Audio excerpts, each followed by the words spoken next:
not involved in the bonding, rather it is free, rather it is free.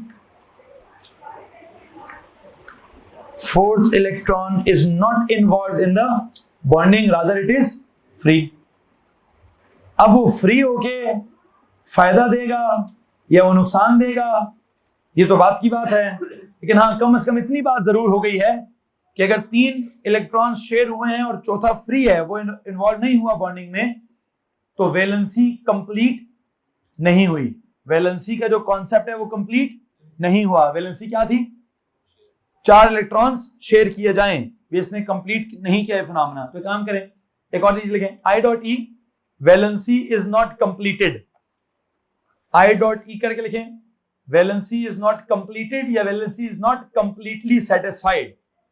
लिख लीजिए, valency is not completely satisfied. Valency is not completely satisfied. Ma'am check कीजिए ये page वहां कहीं पड़ा है, extra prints पड़े हैं, बहुत सारे बच्चे हैं शक्लें देख रहे हैं मेरी, बस यहाँ ड्रॉर के अंदर बहुत सारे पेजेस पड़े होते हैं। सर ड्रॉर खोलेंगे, किस किस के पास नहीं है जी? अच्छा अब इतने हाथ खड़े हो गए, वाह भैया किधर देते हैं, किधर दें? हाथ खड़ा करें जी, हाथ खड़ा करें, हाथ खड़ा करें, समीर साहब हाथ खड़ा करें, 1 2 3, फिर पीछे 4, और एक हादिया आपके पास भी नहीं होगा, हाथ खड़ा करें बेटा 5। तो मैं बताऊंगा अभी आपको, तो जिसके पास नहीं हाथ खड़ा करो ना यार। 5 प्रिंट्स चाहिए सर जी, चेक करें कहीं ना कहीं उस दिन एक्स्ट्रा प्रिंट्स मौजूद थे यहाँ पे। क्या बात हो रही है, क्या बोले मैंने? हाँ जी, कि valency is not completely satisfied. अच्छा खैर बहरहाल एक तो ये बात लिखने के बाद छोड़ देते हैं, अब सवाल लेते हैं जी। तो मैंने कब कहा कि स्टेबल है? मैंने बोला valency is not completely satisfied, hence क्या? Hence not stable. तो देखिए हेंस नॉट कंप्लीटली स्टेबल, देखिए hence it is not completely stable. आप ये लिख सकते हैं hence it is not completely stable. मैं मान लेता हूं इस बात को कि स्टेबल होने के लिए क्या जरूरी था? क्या जरूरी था? 4 के 4 बॉन्ड्स को बॉन्डिंग में इन्वॉल्व होना जरूरी था, जो कि किधर इन्वॉल्व हुए हैं? डायमंड में। ग्रेफाइट में चौथा इलेक्ट्रॉन बॉन्डिंग में इन्वॉल्व नहीं हुआ। हाँ अगर आप क्या करें, अगर आप ग्रेफाइट को क्या करें, कोई प्रेशर लगाने की कोशिश करें, उसको किसी पहाड़ के नीचे रख दें, बहुत प्रेशराइज करें, बहुत ज्यादा टेम्परेचर देने की कोशिश करें और किसी तरह उसको मजबूर करें क्या करने पर कि भाई चौथा बॉन्ड क्यों नहीं बनाता, तुझे क्या मौत पड़ी हुई है? तो अगर आपने उसको चौथा बॉन्ड बनवा लिया तो वो ग्रेफाइट डायमंड बन जाएगा। और ये इतना आसान काम नहीं होगा। इस काम को करने में कल मुझसे कोई सवाल पूछा था कि सर वो आर्टिफिशियल तरीके से कोई पता नहीं डायमंड बन सकते कि नहीं बन सकते? हाँ जनाब साहब, कोयला जो बहुत सस्ती चीज है, आप उसको डायमंड बना सकते हैं, लेकिन डायमंड बनाने में जितनी एनर्जी लगेगी, जितने पैसे लगेंगे, वो उतने ही होंगे जितना नेचुरल तरीके से कहीं से डायमंड खोदने में या डायमंड ढूंढने में लगेंगे। डायमंड ढूंढने के पैसे और ग्रेफाइट को डायमंड बनाने में पैसे दोनों ही जितने लगते हैं, ठीक है? तो इसलिए साइंसदान कहते हैं क्या यार, लगे रहेंगे लोग, ढूंढते रहेंगे, कहीं ना कहीं डायमंड मिल जाएगा उनको। बहरहाल मैं इसके ऊपर मजीद बात नहीं करना चाहता। मुझे सिर्फ ये कहा गया है कि आपने जैसे कार्बन के डायमंड वाले स्ट्रक्चर में कहा कि अगर 4 बॉन्ड्स बने हैं तो आपने कहा जी 3 डायमेंशनल नेटवर्क बना है, और क्या बोला आपने उसको? टेट्राहीड्रल। तो यहां भी एक लफ्ज निकाल दें बस कि अगर उसने 3 बॉन्ड्स बनाए हैं, चौथा नहीं बनाया, तो क्या डेवलप होता है? कहता है जी this develops what? A 2 dimensional network of covalent bonds. क्या बनेगा? 2 डायमेंशनल नेटवर्क कौन डिजाइन करेगी?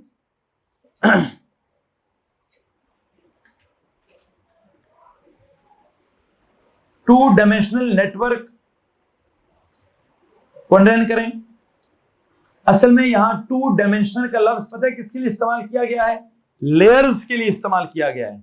किसके लिए? मैं काम करता हूं, मैं लेयर्स लिखवाता हूं कहीं ना कहीं। 2 dimensional network of covalent bonds in which carbon atoms are arranged in hexagonal, underline the word hexagonal geometry. Hexagonal के नीचे लिखें लेयर्ड, हेक्सागोनल लेयर्ड ज्योमेट्री।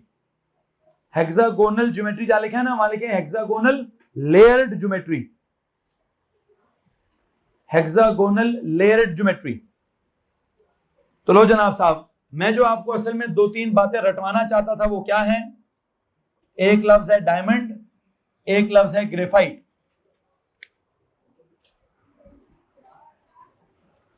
मैं आपको रटवाना ये चाहता हूं कि आप ये याद रखें कि डायमंड का क्या सीन है। डायमंड में ईच कार्बन एटम मेक्स क्या, 4 सिंगल कोवलेंट बॉन्ड्स। और ग्रेफाइट का सीन क्या है, each carbon atom makes 3 single covalent bonds. अच्छा, यहां बोले इट विल डेवलप कौन सा network, 3 dimensional network of atoms या नेटवर्क ऑफ कोवलेंट बॉन्ड्स। यहां क्या लिखें, 2 डायमेंशनल नेटवर्क ऑफ एटम्स या कोवलेंट बॉन्ड्स। यहां कौन सी ज्योमेट्री है, टेट्राहेड्रल ज्योमेट्री। वहां कौन सी है, वहां हेक्सागोनल लेयर्ड ज्योमेट्री। ये 3 बातें अगर आप रट लेते हैं तो मेरे टॉपिक का काम खत्म हो जाएगा कि डायमंड में 4 सिंगल कोवलेंट बॉन्ड्स, ग्रेफाइट में 3 सिंगल कोवलेंट बॉन्ड्स। डायमंड में 3 dimensional network of covalent bonds, graphite में 2 dimensional network of covalent bonds. यहां पे अल्टीमेट स्टोरी इज टेट्राहेड्रल, वहां पे ultimate geometry is hexagonal layered. अब टेट्राहेड्रल वाली साइंस तो आपने देख ली थी कि सर एक ऊपर है, फिर एक इधर है, फिर एक आउट ऑफ द बोर्ड है, फिर एक इनटू द बोर्ड है। इस तरह से कॉन्सेप्ट क्या हो रहा था, एक्सटेंड हो रहा था। ठीक है, यहां हेक्सागोनल लेयर्ड ज्योमेट्री में क्या होगा, इसको जरा सुनिएगा मैं कैसे ड्रॉ करूंगा। उसने पहले ऊपर एक हेक्सागोन की लेयर बनाई है, फिर नीचे हेक्सागोन की लेयर बनाई है, फिर नीचे हेक्सागोन की लेयर बनाई है। तो मैं वन ऑफ द लेयर समझा देता हूं आपको। वन ऑफ द लेयर में इस एटम ने पता है कितने बॉन्ड्स बनाने, कितने, 3। जरा सुनिएगा 3 कैसे बनेंगे। एक अगर मैं कहूं कि इधर बनेगा, एक मैं कहूं कि इधर से वो इनटू द बोर्ड बनेगा, और एक अगर मैं कहूं कि इधर से आउट ऑफ द बोर्ड बनेगा। ठीक है, बल्कि मैं सिर्फ हेक्सागोन समझाना चाहता हूं। हेक्सागोन कैसे समझाता हूं सुने, into the board out of the board छोड़ दें। मैं क्या पढ़ाने लगा हूं, 2D। कौन सा जी, तो 2D शक्लें तो बोर्ड पे आराम से हम बना लेते हैं। कैसे, एक एटम, मैं कहता हूं जी इसने एक इधर बॉन्ड बनाया है, एक इधर बॉन्ड बनाया है, एक इधर, जैसे पंखा नहीं होता ऐसे इसने 3 बॉन्ड्स बनाए हैं। किसको मसला है। अब अगली बात सुने, अगर मैं कहूं इसने भी 3 बनाए हैं, एक इधर बनाया है, एक इधर बनाया है, एक इधर बनाया है, फिर मैं कहूं इसने भी 3 बनाए हैं, एक इधर बनाया है, एक इधर बनाया है, एक इधर बनाया है, फिर मैं अगर कहूं जी इसने भी 3 बनाए हैं,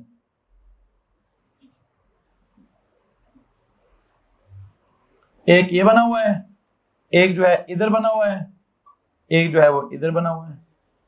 अगर मैं कहूं इसने भी 3 बनाए हैं, एक इधर बना हुआ है, एक उधर बना हुआ है, और एक जो है वो इधर बना हुआ है। मुझे एक बात बता दें आप, इसने भी कितने बनाए होंगे, एक उधर बना हुआ है, एक उधर बना हुआ है, एक इधर बन जाएगा। ये क्या है, 1 2 3 4 5 6, कितने हो गए। अच्छा, इसी तरह मैं यहां से चला जाऊं, पता क्या होगा, एक इधर बना हुआ है, एक इधर बना हुआ है, फिर जी एक इधर बना हुआ है, फिर एक इधर बना हुआ है, फिर एक इधर बना हुआ है, एक इधर बना, ये भी क्या है, यहां बनाऊंगा तो क्या बनेगा, यहां बनाऊंगा तो क्या बनेगा, ये सारा का सारा क्या बनता जाएगा, हेक्सागोन की एक लेयर बनती जाएगी। क्या बनती जाएगी, बेटा सब्र करें, मेरी बात खत्म होने दे प्लीज, मेरी बात खत्म होने दे। ये जो हेक्सागोन की एक लेयर है, फिर इसके सामने यहां एक और लेयर होगी, फिर उसके सामने एक और लेयर होगी, तो ढेर सारी लेयर्स होंगी। क्या होंगी, अब आप यूं यूं करके लेयर्स रखते हैं या यूं यूं करके लेयर्स रखते हैं, ये तो बात की बात है। मुझे एक बात बताएं, अभी जो ड्राइंग बनी है इसमें लेयर्स वर्टिकली पड़ी है कि हॉरिजॉन्टली पड़ी है, आई थिंक हॉरिजॉन्टली पड़ी है। ऊपर एक लेयर हॉरिजॉन्टल है, फिर नीचे एक लेयर हॉरिजॉन्टल है, फिर उसके नीचे एक लेयर हॉरिजॉन्टल है। लेकिन जो भी है, उन हॉरिजॉन्टल लेयर्स के दरमियान में कोई डॉटेड लाइंस भी लगी हुई हैं। क्या लगा हुआ है, हॉरिजॉन्टल लेयर्स के दरमियान में डॉटेड लाइंस भी लगी हुई हैं। मैं अभी उन डॉटेड लाइंस को नहीं पढ़ाना चाहता, मैंने सिर्फ कौन सी वाली लाइंस पढ़ाई हैं, सॉलिड वाली लाइंस पढ़ाई हैं। क्या है वो सॉलिड वाली लाइंस, ड्राइंग में देखिए क्या लिखा है उनके साथ। सॉलिड लाइंस को क्या बोला उसने, कोवेलेंट बॉन्ड्स क्या बोले, और डॉटेड लाइंस को क्या बोले, वैन डर वाल फोर्सेस। मैं अभी वैन डर वाल फोर्सेस का नाम आपके सामने नहीं लेना चाहता, मैं सिर्फ आपको ये बताना चाहता हूं कि ग्रेफाइट के अंदर एक एटम ने कितने बॉन्ड्स बनाए हैं, 3 बनाए हैं।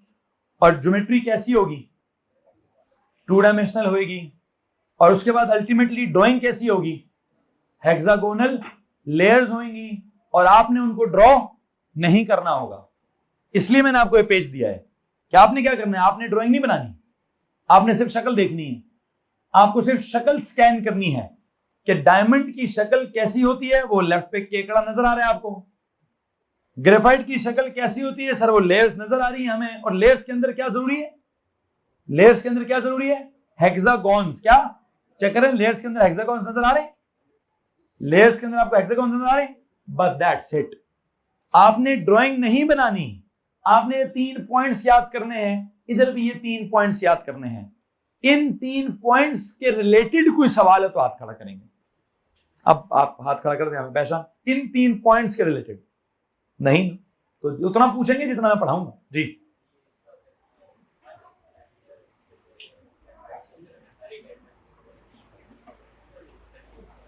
हाँ तो लेयर आगे जाती जाएगी, हाँ लेयर इन्फिनिटी तक जाती जाएगी, ठीक है। जैसे डायमंड के बारे में कहा सर वो इन्फिनिटी तक फैलता जाएगा, तो ये भी लेयर बहुत आगे, हजारों करोड़ों अरबों खरबों एटम्स आगे जुड़ते जाएंगे ऐसे, ठीक है जी।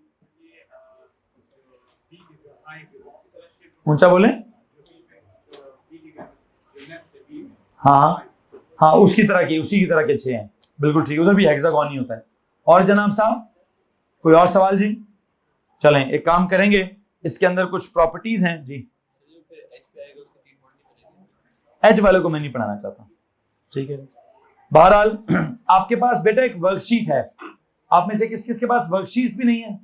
मैम कल वर्कशीट दे दी थी ना, ठीक है। 5 तो ये प्रिंट है, और वर्कशीट वाले कितने हैं जी? 1 2 3 4 5 जी 6 7, तो 7 एक आधी वर्कशीट भी चाहिए मैम इनको, ठीक है। 7 एक ये मैक्रोमोलिक्यूल्स के प्रिंट कर दें। और किसी के पास अगर वर्कशीट ना पहुंचे तो मैं ग्रुप के ऊपर मैंने भेजी हुई नहीं बेटा जी, मैं आज भेज दूंगा ग्रुप पे, मैं भेज दूंगा है, भेजी हुई है।